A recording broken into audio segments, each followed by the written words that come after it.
fish, mate. Just trying to get in the reed.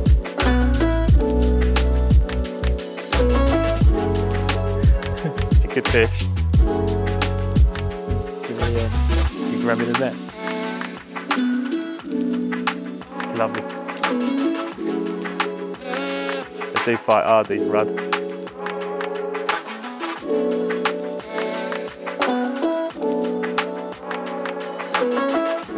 Yes.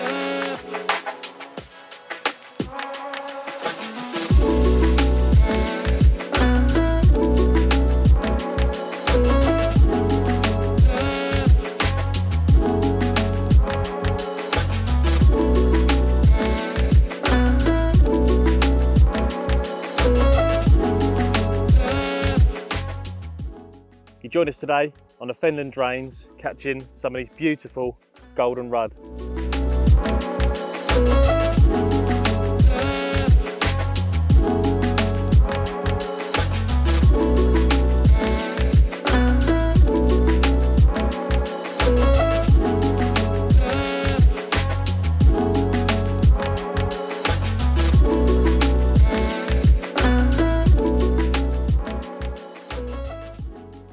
So like I said, you join us down at the Fenland drains today.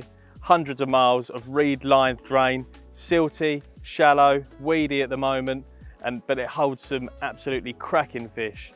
Today we're targeting the rudd, which I know go up to £4 plus. It's like the rudd mecca of the UK, but because of the expanse of it, it takes a lot of legwork, a lot of homework, and you've got to find these fish. There's thousands of 2 to 3 ounce rudd. They're not the ones we're after. We're after the 2-3 pounders, and they're harder to find. They're wise, you know, they're up against it. They've got anglers after them. There's lots of otters along the system that are after them, along with dog walkers, canoeists. There's all sorts that go on here. So you really are up against it when you're trying to find these specimens, and today was no exception. When you think about rudd conditions, you think about bright, sunny, hot days with good visibility. Today, it couldn't really have been opposite. We've had bits of rain, it's been windy, the visibility has been poor, so spotting individual large fish has been really difficult, but it all come good in the end.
So due to the fact that there is hundreds of miles of system, location is key, just like any fishing.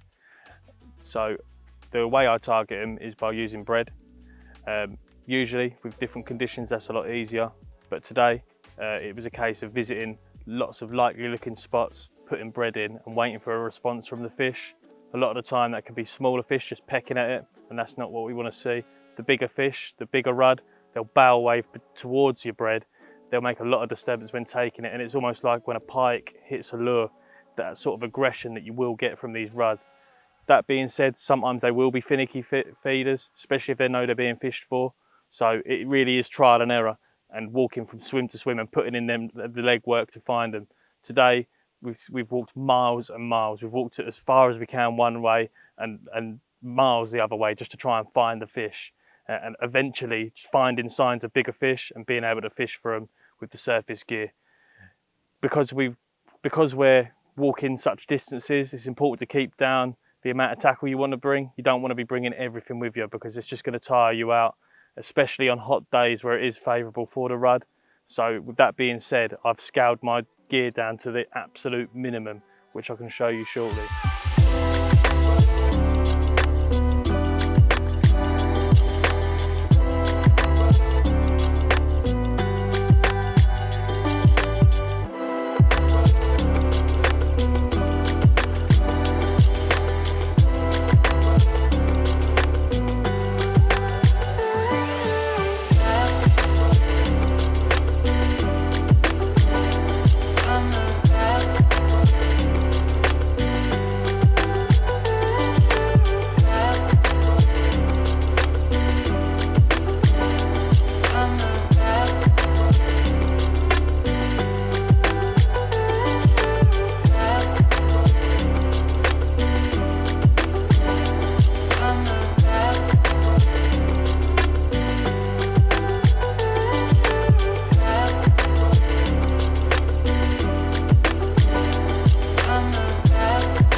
Right, so let's talk about what we're using to catch these fish.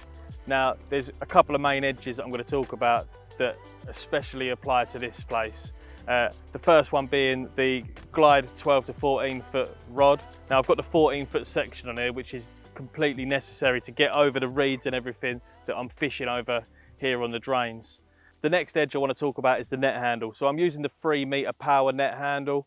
This gives me an edge by being able to either go over the top, through, between, or anywhere around the reeds, and it's rigid enough to support fish coming in, even if they're just in a big ball of weed.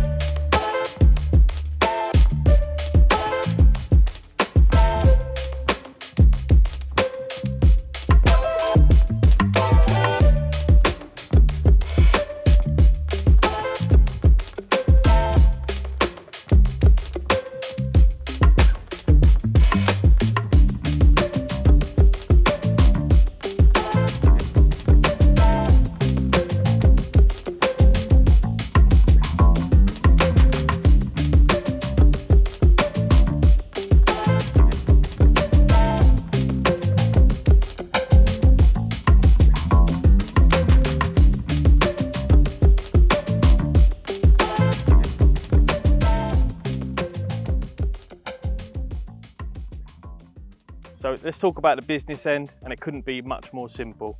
I've got the Axis reel with 5 pound line straight through, a loaded blob threaded onto the line, and a Korum all-rounder barbed size 8 hook. So I said earlier about minimalising gear, and that really is the case. So I've got my hooks, I've got a spare pack of hooks, pack of the blobs, and then a multi-tool, scales, and my sling.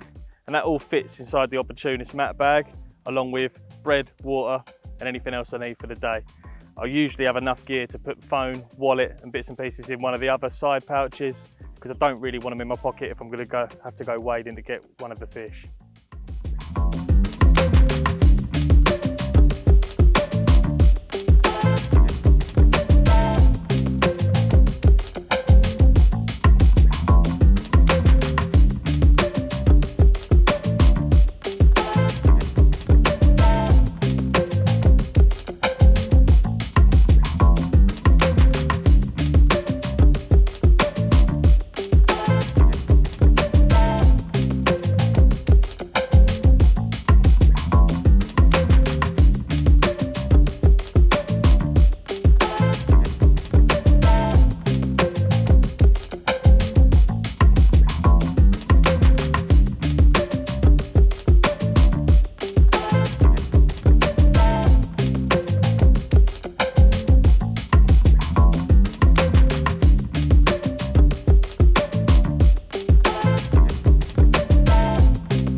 Okay, so that brings us to the end of the session. Unfortunately, no more big fish to report on. We've grafted today. We've been walking miles and miles to try and find a better stamp of fish. Throughout the day, we've caught lots of smaller fish, and they were becoming a bit of a pest. So I did tackle that by putting a larger size all-rounder hook on. The two we had were a great stamper fish. You know, really happy with what we've caught. It just goes to show that the larger sized fish are there to be found, and they are usually grouped up because they were caught sort of in 2 consecutive casts. But yeah, I'm gonna go home now, but I really hope that you enjoyed the video today. And if you could do me a favor and click the like button and subscribe, even better. And I'll see you on the next one.